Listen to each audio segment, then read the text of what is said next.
Public procurement, the acquiring of goods and services by a national or local government and its parastatals, accounts for as high as 70% of government expenditure in most African countries. It forms a vital cog in public finance management as well as being a critical economic anchor. In 2019, public procurement of goods and services constituted about 3.94 billion Zimbabwe dollars, while capital expenditure stood at 7.02 billion Zimbabwe dollars. This means that about 11 billion Zimbabwe dollars, representing almost 50% of total expenditure, was disbursed through the country's procurement system. Due to the large amounts of money and economic activity, the public procurement sector is particularly susceptible to corruption. The research by TIZ comprehensively reviewed the public procurement processes in Zimbabwe and identified corruption risks in public procurement during emergencies and recommended measures to improve the system. Several gaps and corruption risks in Zimbabwe's public procurement process were noted during public emergencies such as Cyclone Idai in March 2019 and during the COVID-19 pandemic. The two disasters necessitated a huge outlay of public funds for the procurement of public goods and services, for restoration of destroyed livelihoods and infrastructure, but several corrupt practices undermined the integrity of these interventions.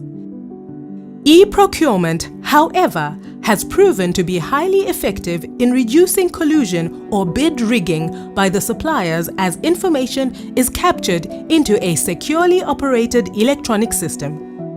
The concept of e-procurement gained global traction largely in the 1990s with the advent of information technology and the Internet. There are several types of e-procurement. These include an electronic journal, which is a web page or portal that provides information on tender notices.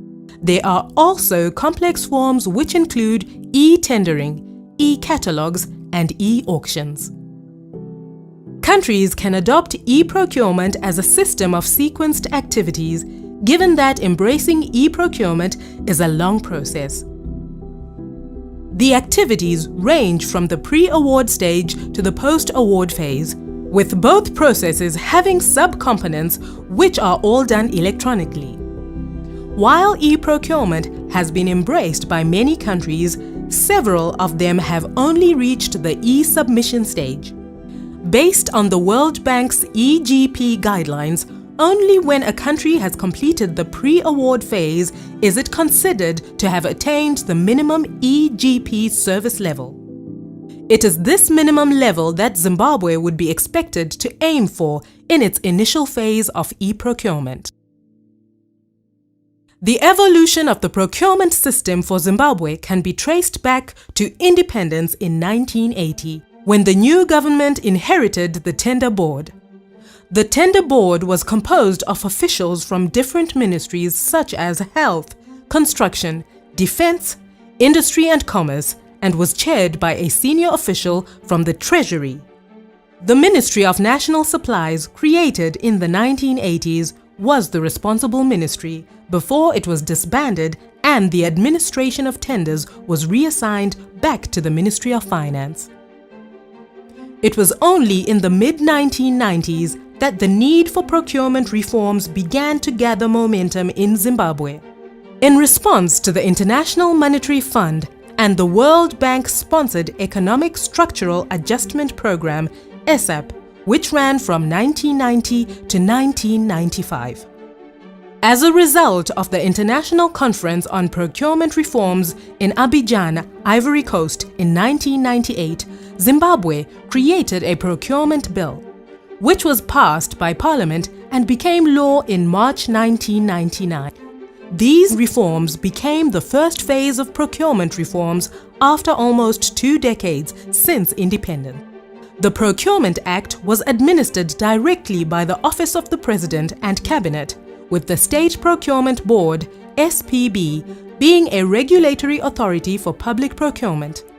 Despite being a regulator, the SPB also conducted procurement on behalf of the central government, parastatals, and local authorities. These challenges culminated in the drafting of a new public procurement bill, which was enacted into law in October 2017. The Procurement Regulatory Authority of Zimbabwe, PRAZ, became responsible for setting standards, issuing guidelines, as well as monitoring compliance with the legislation. It therefore follows that the possibility for corruption at PRAZ has been limited by the removal of tender awarding function from the regulatory authority. However, the reliance on paper-based transactions is not only tedious but also shrouded in transparency challenges, which could also breed corruption avenues at the procuring entity level. This has necessitated for the call for a transition towards e-procurement in Zimbabwe. Zimbabwe can draw some lessons from the following e-procurement case studies of other countries.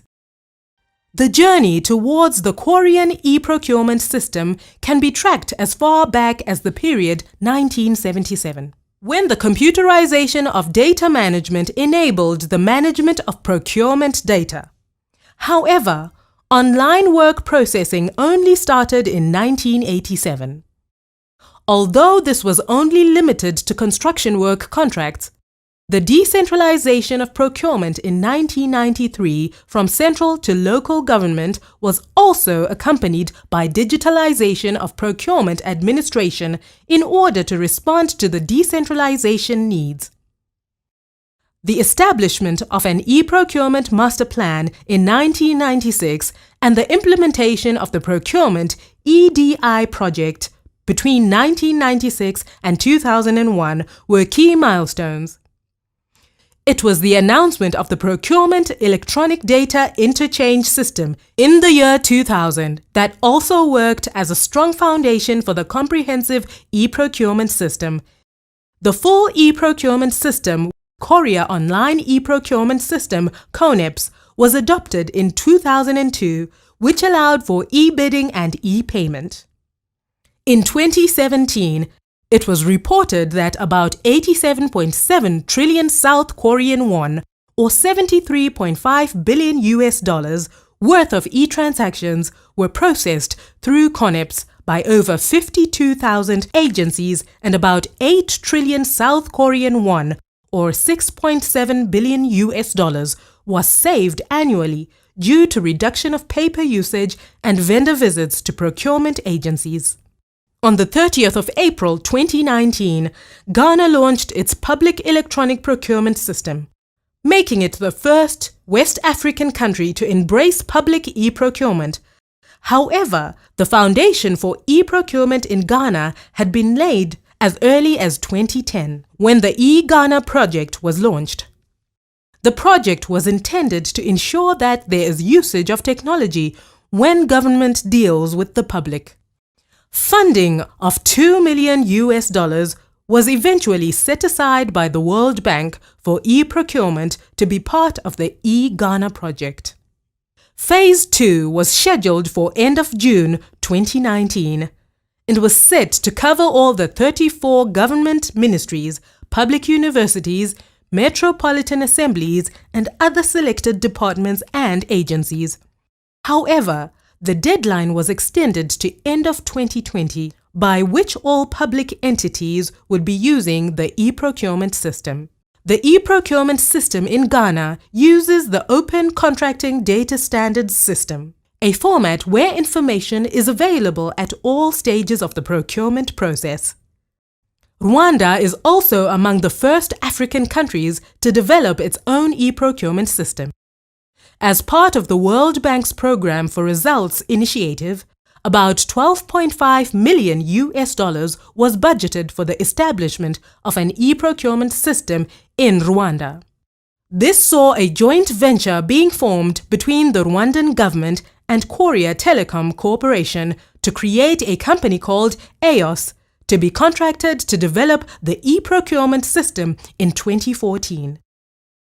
In July 2016, a pilot system was rolled out to 8 government ministries. More than 1,000 suppliers registered on the platform during this pilot phase, with 1,108 bids made for a total of 376 tenders.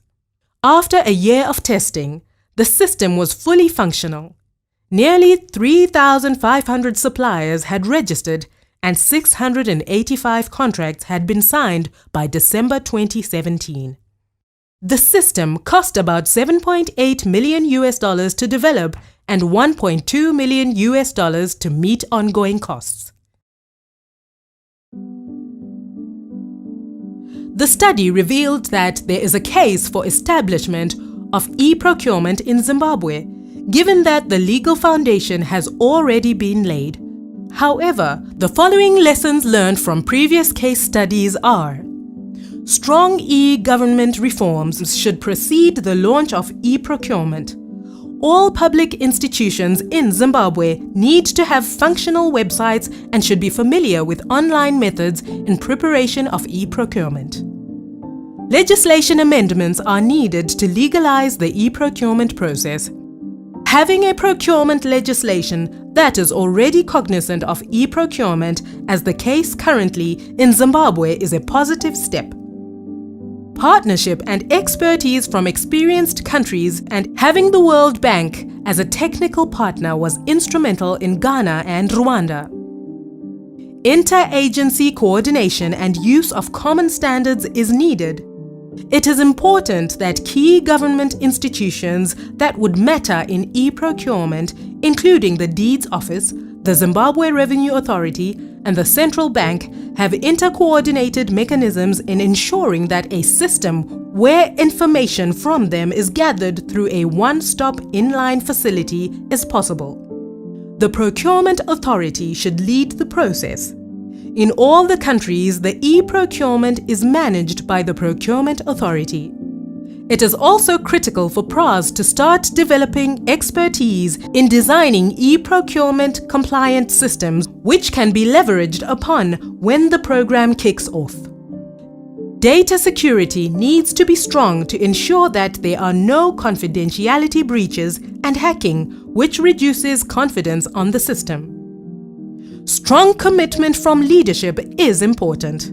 This can be identified as one critical factor for Rwanda, as leadership was willing to make the necessary reforms, including legislative changes as well as partnering and following advice by experts on e-procurement. Transparency in the whole process is also helpful, as it enhances confidence and buy-in from all stakeholders. Having discussed all the critical tenets for sound e-procurement in Zimbabwe, it is also possible to discuss the possible structure of the e-procurement system which Zimbabwe could aim for. The proposed framework for Zimbabwe can be split into 5 distinct phases as follows. The preparation stage includes the current period which Zimbabwe is already in. In this stage, it is important to ensure that the basic technology to sustain e-procurement is in place. It is also important to ensure that specific legislation on e-procurement, together with the enabling regulations, are also in place. All participants in the e-procurement system need to be registered and known by the system. This applies to the procuring entities as well as the private sector players who want to supply to these public sector institutions. Once the procuring entities and the potential suppliers are registered, they are now in a position to start bidding. The procuring entities would all publish their tenders online through the portal managed by PRAs. Bidders would then be expected to respond by submitting their offers online. The successful bids would need to be contracted online. The stage involves the drafting, notification, and signatures of contracts, together with the sending and receiving of orders, as well as the evaluation of processes. To prepare for the bidding process, the procuring entities can also get an understanding of the various products and services on offer prior to the calling of tenders. This would also make it easier for them to source for quotations for procurement services that do not require inviting tenders. With time, it is expected that the e-procurement system would evolve to the final stages of the post-award phase of the e-procurement cycle.